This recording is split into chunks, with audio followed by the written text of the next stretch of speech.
Nous sommes à présent au cœur de l'Académie Mandar et on retrouve Shaoul Abramzik et Jean-Jacques Doucet, délégué général du MEDEF de l'Est parisien. Bonjour et bienvenue. Alors à l'échelle du territoire et plus particulièrement du 93 et du 94, quelles sont les actions qui sont mises en place par le MEDEF pour aider justement les entreprises comme celle-ci à trouver de la main-d'œuvre? Alors, merci de rappeler que le mot action, parce qu'il correspond à ce que nous essayons de faire. Je rappelle que l'Est parisien, c'est un bassin d'emploi où il y a le plus fort taux de chômage. Un taux de chômage qui est supérieur à la moyenne nationale. Donc nos entreprises, nos entrepreneurs adhérents du MEDEF ont bien sûr comme première préoccupation de trouver des ressources pour servir leurs offres. Et c'est sur ce point-là que nous agissons avec deux associations. Shaoul Abramzik, vous confirmez rencontrer de réelles difficultés de recrutement?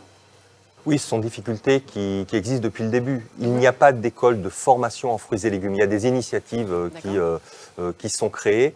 Et depuis la création de cette entreprise, on a à cœur de former des jeunes non qualifiés la plupart du temps, et qui évoluent au fil du temps. Donc nous sommes constamment dans une recherche de collaborateurs. Alors l'insertion des jeunes, c'est un peu votre cheval de bataille. Pourquoi est-ce qu'aujourd'hui, vous en avez fait une priorité? Notre cheval de bataille, c'est l'emploi. Et il se trouve que le chômage en France touche particulièrement les jeunes.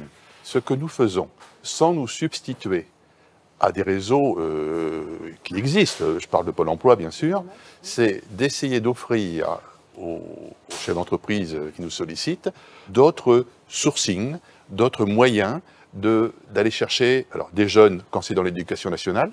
Et là, je pense que AJE fait ce travail, AJE voulant dire Association Jeunesse Entreprise, ou bien aller chercher des jeunes dans les missions locales, c'est-à-dire là, on est dans l'insertion.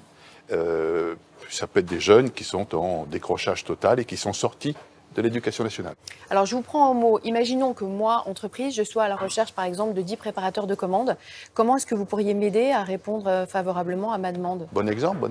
On va commencer par agir avec l'entreprise qui est demandeur sur la définition du poste, de façon à sélectionner les jeunes qui vont correspondre à une possibilité de formation derrière. On appelle ça l'employabilité. Dernière question, Shaoul Abramzik. On l'a vu tout à l'heure, vous épousez déjà les mutations du digital, vous travaillez avec le e-commerce. À quoi va ressembler Mandar dans quelques années? Est-ce que vous vous projetez déjà dans le futur? Est-ce qu'il y aura des robots un peu partout qui vont préparer les commandes? Non, il n'y aura pas des robots partout qui vont préparer des commandes. Par contre, Mandar doit être plus attractive. Donc on doit travailler l'attractivité de nos métiers. L'entreprise va aller vers la mécanisation, plus de formation, nous sommes dans un centre de formation, et une relation beaucoup plus étroite avec nos clients, avec probablement la relation directe entre le producteur et le distributeur. C'est là où va aller l'entreprise dans les prochaines années. Merci à tous les deux. Merci. Merci. 360 secondes au sein de l'entreprise Mandar et de son académie, eh bien c'est terminé. On se retrouve très vite pour de nouvelles aventures.